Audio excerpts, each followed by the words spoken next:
The tires of the sleek, black SUV crunched softly over the gravel driveway as it pulled up in front of the grand white villa. Rays of the golden afternoon sun glinted off the polished hood. Behind the wheel sat Armin, a quiet man in his early 30s, dressed in a crisp white shirt and dark slacks, sunglasses shielding his intense brown eyes. He checked his watch. 3:05 p.m. He was exactly on time. The front door opened, and out stepped Zara. At 20, Zara was the epitome of youth and elegance, with soft waves of chestnut hair flowing down her back and curious, almond-shaped eyes that seemed to drink in everything around her. She had just returned from studying abroad and was home for the summer. Her family, one of the wealthiest in the city, insisted she be accompanied everywhere by a driver. Zara looked at the SUV and then at Armin, her lips curling into a slight, polite smile. "You must be Armin," she said as she stepped forward. "Yes, ma'am," he replied, opening the door for her. "Please don't call me ma'am," she laughed lightly. "Just Zara is fine." He nodded but said nothing more. Zara slid into the back seat, unaware that her life had just shifted in a direction she never imagined. Zara was used to attention. Boys her age fumbled over themselves to impress her. But Armin was different. He was calm, composed, and distant, and that intrigued her. Over the next few days, she noticed things about him: how he always opened the door before she reached for it, how he knew exactly when to offer water or music during long drives, how he never looked at her the way other men did. But she caught him once, in the rearview mirror, his eyes lingering for just a second too long before snapping back to the road. One day, as they drove to her art class across town, she broke the silence.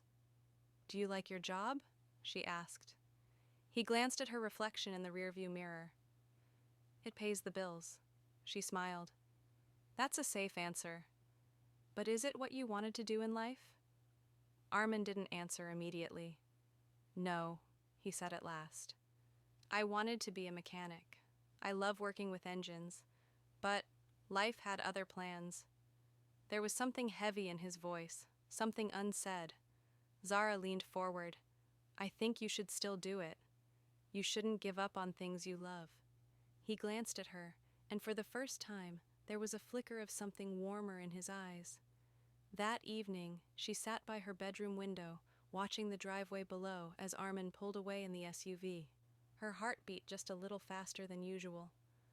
Over the next few weeks, their conversations grew, from short, polite words to longer, deeper discussions.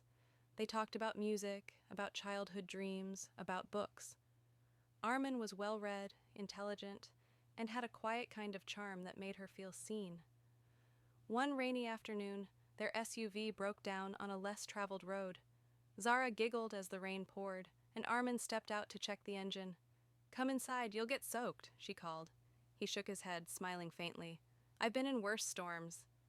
She grabbed an umbrella and came out anyway. Standing under the shared umbrella, she watched him work, water dripping from his eyelashes, his hands moving confidently. "You really do love this, don't you?" she said. He looked up at her, their faces just inches apart. The air between them thickened. "I do," he said softly, eyes locked with hers. For a moment, time froze. But just then, the engine roared back to life, breaking the spell.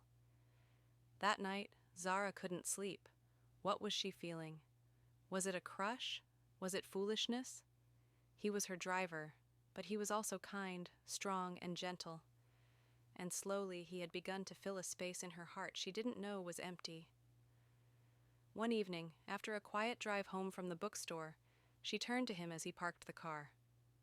"Armin?" "Yes?" "Do you ever think about me?" she asked quietly.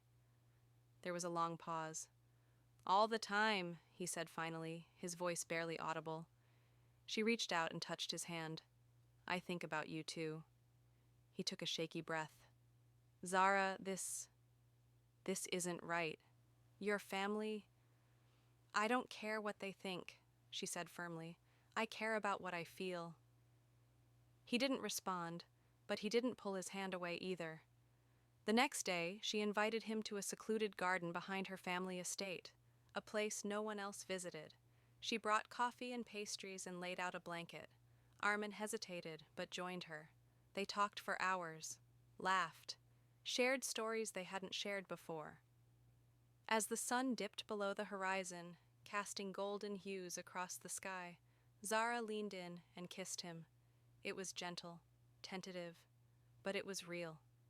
When she pulled back, he looked stunned. "Zara, don't say anything," she whispered. "Just don't let go of this." From that day on, they found little pockets of time to be together, shared glances, quick touches, secret smiles, but secrecy weighed heavy. One